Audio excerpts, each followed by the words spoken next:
Dimohon duduk kembali.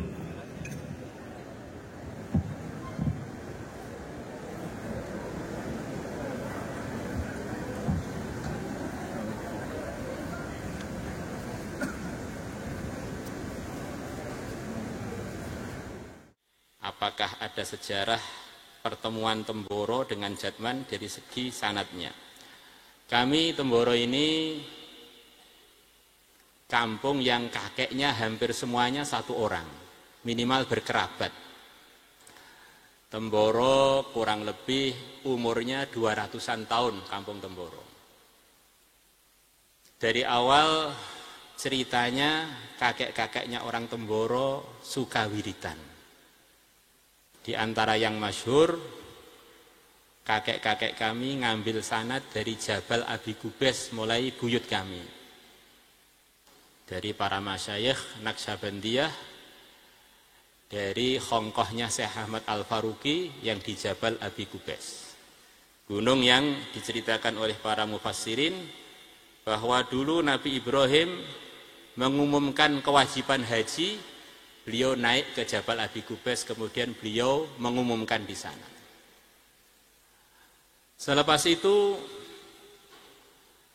ayah kami rahimahullah, di samping beliau ngaji di beberapa tempat yang sering beliau sebutkan dan memang itu termasuk yang paling lama adalah di tempatnya Hadratus Syekh Hasyim As'ari sebelum kemerdekaan kurang lebih 3 tahunan.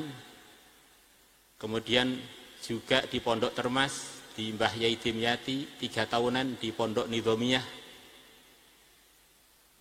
Di selain itu beliau belajar suluk.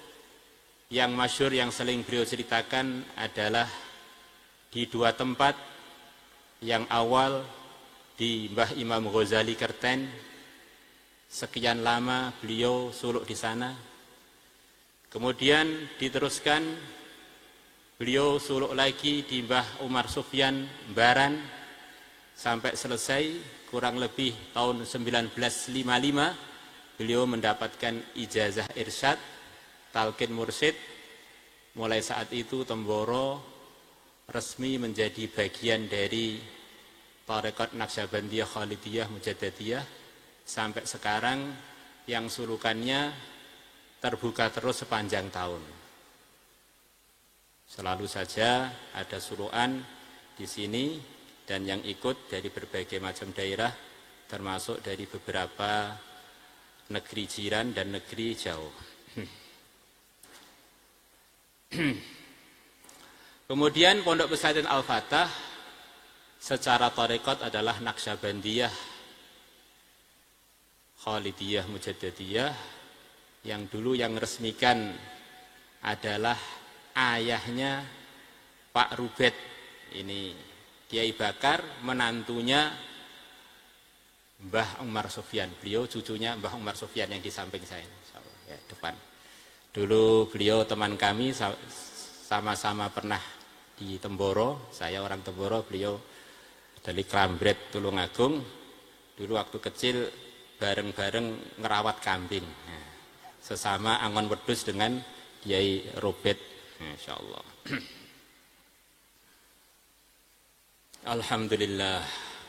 Secara pelajaran kami adalah bermadhab Syafi'i. Secara akidah Asy'ari. Hanya mungkin di pondok sini sedikit ditekankan untuk memperbanyak hafalan matan. Disarankan santri-santri di samping matan-matan Nahwu Shorob, Umriti, kemudian Alfiyah Ibnu Malik, disarankan untuk menghafal matan-matan kitab-kitab fiqh. Seperti bagi yang mampu menghafal matan Minhaj, bagi yang mampu menghafal Mukhtasar Bukhari, Bulughul Maram, Riyadhus Shalihin, kemudian kitab-kitab yang lain. Mungkin di antara perbedaannya itu, kalau yang lainnya kurang lebih sama.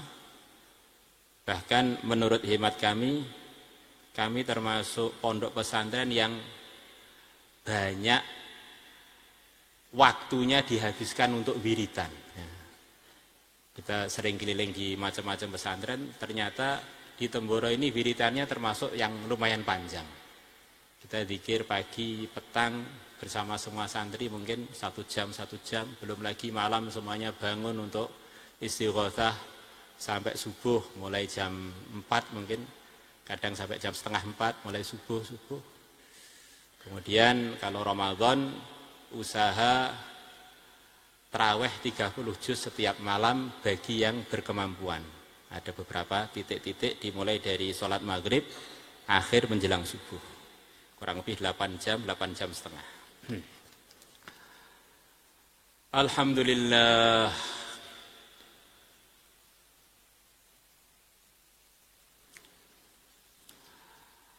Kemudian apa harapan Anda kepada umat Islam terkait tema Turbajat Manjatim, yaitu mentorikohkan masyarakat dan memasyarakatkan torikoh untuk keutuhan NKRI. Maka harapan kami, sebagaimana yang telah kita singgung tadi, harapannya kalau torikoh itu menjadi diketahui dan diamalkan masyarakat, maka harapannya masyarakat hatinya tambah terang. Akhirnya hidayahnya tambah terawat. Maka darinya umat Islam lebih mudah takwa. Kalau umat Islam takwa, dan itu memang mayoritas orang Indonesia, Allah akan datangkan kerukunan.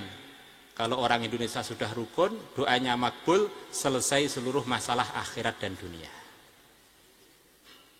Dan tentu saja harapan kami untuk makbulnya doanya orang-orang Indonesia, harapannya tidak perlu nunggu waktu lama, nunggu semua orang Indonesia jadi soleh semuanya. Harapannya kalau sudah ada 12.000 saja yang soleh, sudah cukup mewakili seluruh Indonesia. Bahkan harapannya dulu Ashabu Badar menyelesaikan masalah umat semuanya. Jumlah beliaunya kurang lebih 313-an saja. Maka harapannya, andaikan semua yang hadir di sini ini benar-benar di puncak prestasi dalam berzikirnya, dalam petakwanya, dari majelis ini selesai masalah Indonesia, bahkan masalah umat seluruh alam.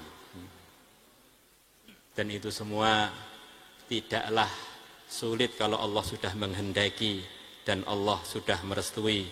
Semoga kami semua hadirin hadirat termasuk hamba-hamba Allah yang direstui untuk selalu berzikir dan memasyarakatkan zikir untuk menambah keberkahan untuk diri, keluarga, kampung, pesantren, masyarakat Indonesia ini, bahkan umat Islam seluruh alam. Bahkan harapan kami dari Indonesia tersebar hidayah sampai pojok-pojok dunia. Akhir zaman yang disabdakan Nabi kurang lebihnya semuanya dapat hidayah, semuanya akhirnya membawa la ilaha illallah. Harapan kami umat Islam Indonesia termasuk ikut andil yang terdepan dalam urusan kebaikan tersebut. Itu saja yang bisa kami sampaikan, kurang lebihnya minta maaf. Assalamualaikum warahmatullahi wabarakatuh.